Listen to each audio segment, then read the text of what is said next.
मोहन का जन्म एक गरीब परिवार में हुआ था। उसके पिता खेतों में मजदूरी करते थे और माँ दूसरों के घरों में काम करके घर चलाती थी। गांव के सरकारी स्कूल में पढ़ाई की व्यवस्था अच्छी नहीं थी, लेकिन मोहन को पढ़ने का जुनून था। वह दूसरों से फेंकी गई पुरानी किताबें इकट्ठा करता और रात में लालटेन की मध्यम रोशनी में पढ़ता। गरीबी का दर्द तब बढ़ गया जब उसके पिता बीमार पड़ गए और घर की पूरी जिम्मेदारी उसकी मां पर आ गई। मोहन के स्कूल जाने के सपने पर संकट मंडराने लगा।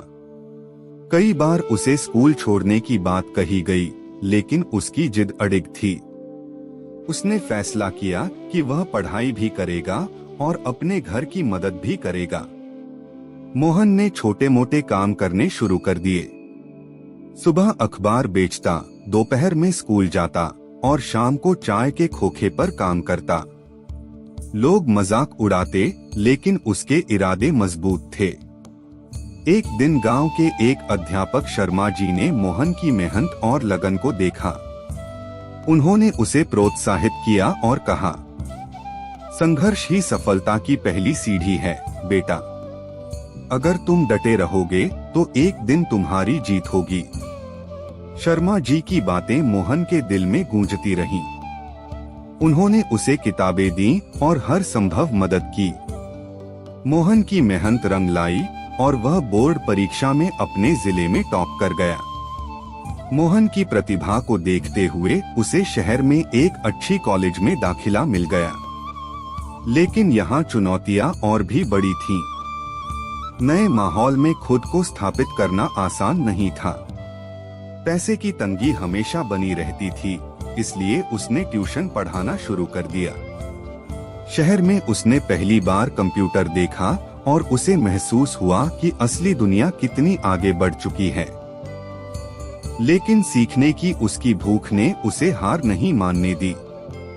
वह रात रात भर लाइब्रेरी में बैठकर पढ़ता, ऑनलाइन कोर्सेज करता और खुद को अपडेट करता गया। कॉलेज के अंतिम वर्ष में मोहन ने एक स्टार्टअप शुरू किया।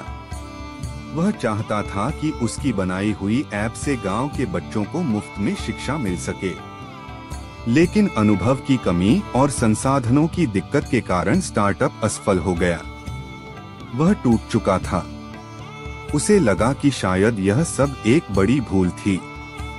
लेकिन तभी उसे अपनी माँ की कही हुई बात याद आई, बेटा गिरना बुरा नहीं, बुरा यह है कि गिरकर उठने की हिम्मत न हो। मोहन ने खुद को संभाला और अपनी गलतियों से सीखा। उसने एक बार फिर कोशिश की और इस बार उसकी मेहनत रंग लाई। उसने एक एजुकेशन टेक्नोलॉजी कंपनी में नौकरी पाली, जहां उसे अपनी ऐप के लिए सही मार्गदर्शन और संसाधन मिले। मोहन ने 2 साल की मेहनत के बाद अपनी ऐप को फिर से लॉन्च किया और इस बार यह हिट हो गई। गांवों में बच्चों तक मुफ्त शिक्षा पहुंचाने का उसका सपना पूरा होने लगा। उसकी ऐप को सरकार ने भी सपोर्ट किया और देखते ही देखते वह पूरे देश में एक सफल उद्यमी बन गया। एक दिन जब वह अपने गांव लौटा तो लोग उसे देखकर हैरान थे। वही लड़का जिसे कभी संघर्षों ने घेरा हुआ था, आज सफलता की मिसाल बन चुका था। उसने गांव के लिए एक स्कूल खोला ताकि कोई और बच्चा अपनी गरीबी की वजह से पढ़ाई से वंचित न रहे। मोहन की कहानी हमें यह सिखाती है कि परिस्थितियां कितनी भी कठिन क्यों न हो, अगर हमारे अंदर जुनून, मेहनत और धैर्य है तो सफलता अवश्य मिलेगी। असली जीत वही होती है जो कठिनाइयों को हराकर हासिल की जाए। संघर्ष से ही सितारे चमकते हैं और जो गिरकर उठने का हौसला रखते हैं वही असली विजेता होते हैं।